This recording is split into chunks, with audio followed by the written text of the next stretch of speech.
Je suis nette là, c'est bon. Ça me paraît net. J'ai claqué des mains, je sais plus. J'oublie toujours. Coucou toi, j'essaie de rattraper mon retard au mieux. Je travaille dur pour toi. Mais bon, c'est bientôt Noël, donc ça vaut le coup. C'est ton cadeau. J'espère que ça te plaît comme cadeau. T'as vu, j'ai remis mon pyjama reine. Et tout rouge, comme le pyjama du Père Noël. Pourquoi je suis à nouveau dedans? Parce que c'est de nouveau l'heure de la lecture. Je vais te lire ces contes de Noël. Quand je me suis dit que j'allais faire des vidéos de lecture sur le thème de Noël et de l'hiver, je me suis tout de suite rappelé de ce livre que j'avais quand j'étais petite et que je lisais et que j'adorais. C'était un de mes livres préférés. Et du coup, avant de te faire la première vidéo de lecture de contes d'hiver, je suis allée vite chez moi pour récupérer ce livre. Et impossible de le retrouver. Je regarde dans toutes les bibliothèques, je ne le trouve pas. Je me suis dit non, c'est pas possible. Si je le retrouve pas, c'est trop triste parce que c'est vraiment un de mes livres préférés, je l'adore. Du coup, je voulais te le lire. Je sais pas si toi tu le connais ou pas, si tu l'as déjà eu pendant ton enfance. Du coup, si tu le connais pas, je vais te le faire découvrir, tu vas voir, il est trop bien. Et du coup, j'étais trop triste parce que je le trouvais nulle part. Je me suis dit, mais mince, mais où il est passé? Il a pas disparu quand même. J'avais peur que ce soit ma sœur qui l'ait pris chez elle. Et puis finalement, c'est ma maman qui l'a retrouvé. Et en fait, il était sur un bureau. Il était posé comme ça sur un bureau. Et j'ai pas regardé, j'avais pas vu. Mais du coup, je suis trop contente de l'avoir retrouvé. Je vais pouvoir te le lire maintenant. Tu vas voir, il est trop bien, tu vas voir. Il y a des jolies illustrations dedans en plus. Ce livre, c'est vraiment un souvenir tout doux de mon enfance. Je l'adore. Maintenant, je vais le garder chez moi précieusement comme ça. Je le ressortirai à Noël juste pour le lire. Oui, je suis une enfant. Je pense que t'as remarqué si tu me suis un peu. Il y a plein de petites histoires, tu vas voir, c'est trop bien. J'espère que tu m'acceptes comme je suis. Conte de Noël et de neige, c'est parfait pour les vidéos de l'avant ça. J'ai encore ressorti ma petite Tassibou parce que je l'aime trop, elle est trop mignonne. Ça me fait un bon souvenir de ma sœur parce que sinon j'ai pas beaucoup de bons souvenirs. On mélange pour mélanger le miel à la boisson. Sinon le miel après est tout au fond et c'est hyper sucré et dessus c'est tout amer. Et c'est pas bon. Je suis vraiment accro à ça, c'est de la chicorée. Ça a le goût de café, de chocolat, de noisettes, de vanille, de caramel. Ça a le goût de plein de trucs, c'est trop bon. Et c'est pas excitant comme le café.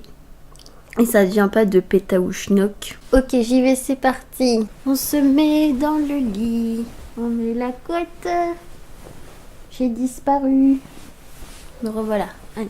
Trêve de plaisanterie, au travail. Au secours du Père Noël. La nuit est noire comme un chat noir. Le Père Noël sur son traîneau distribue des millions de cadeaux. Mais voilà que le traîneau ralentit. Le Père Noël s'inquiète. Qu'est-ce qui ne va pas, les rennes? Reine Blanc se retourne et il répond. C'est petit Renne qui ne va pas. Il pleure parce qu'il est fatigué. Le Père Noël ordonne. Descendez tout de suite. Les rennes obéissent et le traîneau se pose au pôle Nord, juste à côté d'un igloo. Un enfant esquimau en sort. Il s'appelle Asiak.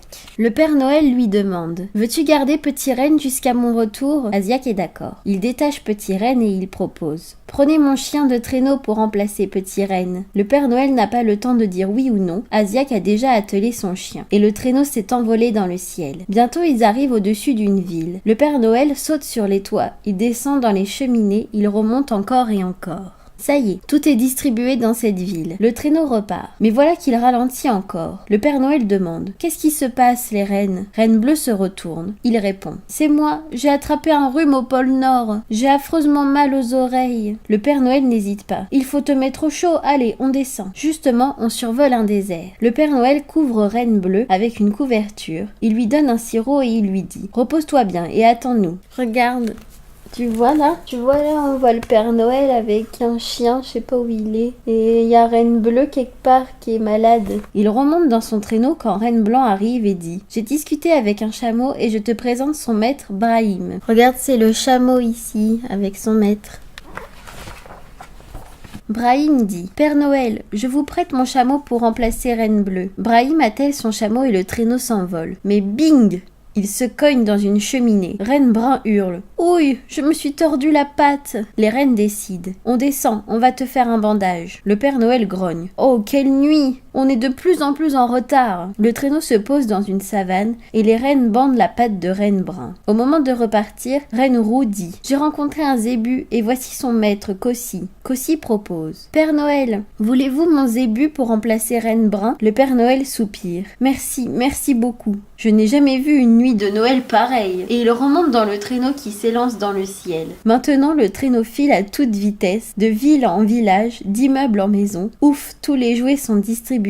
Alors le Père Noël accompagne le zébu de Cossi et il reprend Renne Brun, puis le chameau de Brahim et il récupère Renne Bleue, et puis le chien d'Asiac et il retrouve Petit Renne. Enfin, tout le monde va se coucher. Et s'endormant, le Père Noël se dit « Les enfants endormis, c'est joli, mais les enfants réveillés, qu'est-ce que ça peut être gentil ?» C'est pas trop mignon comme histoire. Et là, on voit avec tous les rennes qui l'ont remplacé, le zébu, le chien, le chameau. C'est pas drôle. J'aime trop cette histoire.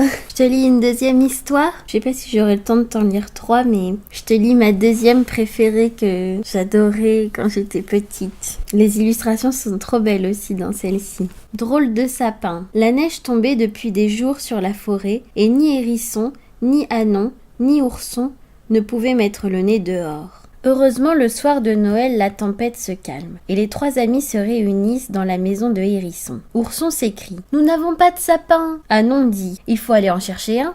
Hérisson soupire « Il fait trop noir maintenant, et avec toute cette neige !» Ourson décide « De toute façon, il nous faut un sapin !» Et les 3 amis sortent de la maison. La nuit est très noire et le ciel est si rempli de nuages qu'on ne voit pas une seule étoile. Anon dit « La lune n'est pas là, et on ne voit même pas les sapins !» Ourson dit essayons à tâtons. Regarde, ils sont trop mignons. Ils sont pas trop mignons les 3. Ils cherchent le sapin dans le noir. Ils sont trop choux. Mais les grands sapins sont trop grands pour entrer dans la maison. Et les petits sapins sont enfouis sous la neige jusqu'à la pointe. Anon, Ourson et Hérisson rentrent dans la maison en faisant triste mine. Ourson soupire. Quel Noël! Anon ajoute « On ne peut pas se passer de sapin de Noël !» Hérisson prépare le thé. Il apporte un pot de miel pour Ourson et une assiette de chardon pour Anon. Hérisson ne pense plus au sapin. Il a un autre souci. Il pense à sa pendule qui est cassée et que Pique-Vert, l'horloger, ne lui a pas encore réparé. Il demande « Comment saurons-nous qu'il est minuit ?» Anon répond « Nous le sentirons !»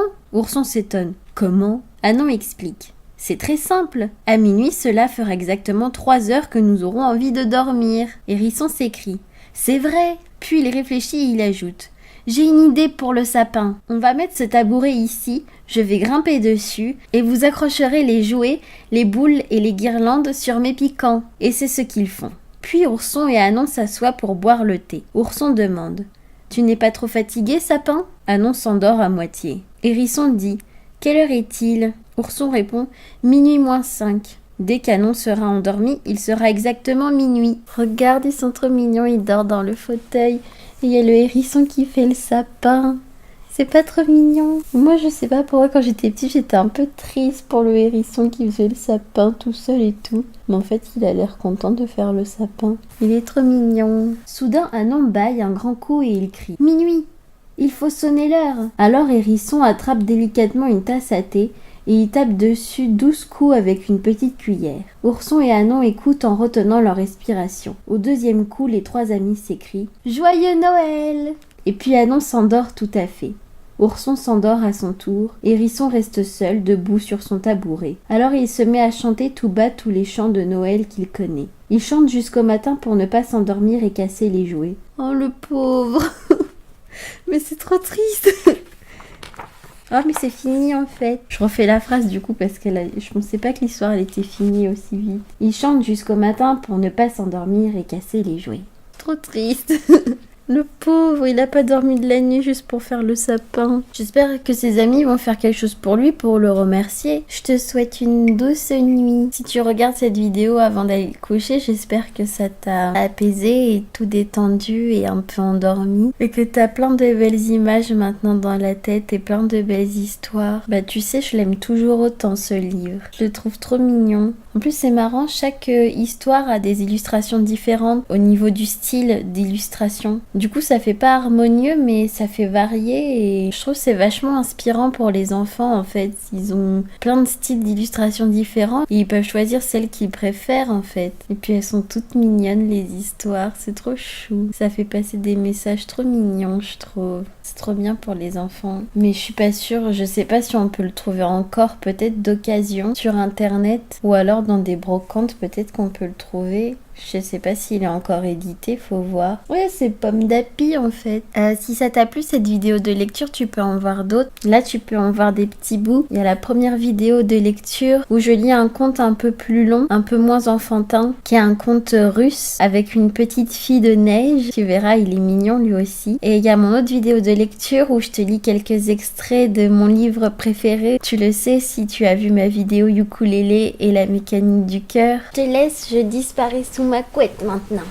Je ne veux pas que tu aimes ça en moi, je veux que tu aimes moi tout entier. Ses paupières en forme d'ombrelle noire clignent en rythme avec le tic-tac de mon cœur. Plusieurs mots amusés et dubitatifs défilent au coin de ses lèvres que je n'ai pas embrassées depuis trop longtemps. Souvent Bobilica regardait par la fenêtre les enfants du village qui venaient jouer à l'orée de la forêt. Par un jour glacial d'hiver, alors que tout était recouvert d'un épais manteau de neige, Bobilica était à nouveau accoudée à la fenêtre.